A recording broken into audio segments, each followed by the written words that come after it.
parte dalle cipolle, dividiamo a metà e poi tagliamo a listarelle sottilissime.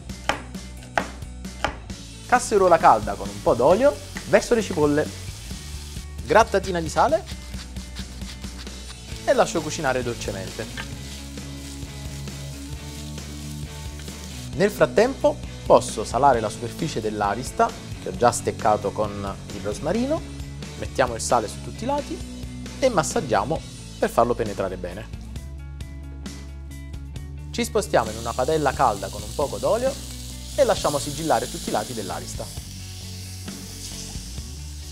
Quando la ciccia è ben rosolata, la mettiamo un attimino da parte e vado a declassare il fondo di cottura.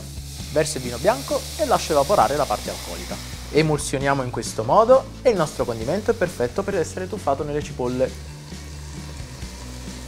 Profumiamo con le foglie di alloro e la salvia. Mettiamo in pentola l'arista e poi bagniamo con il latte.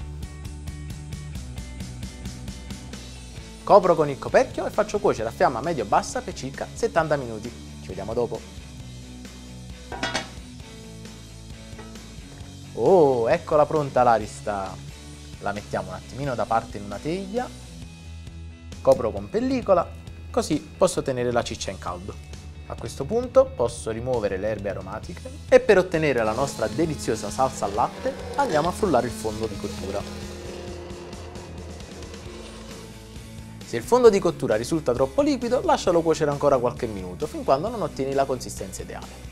Fondo ristretto, verso il burro e poi posso impiattare.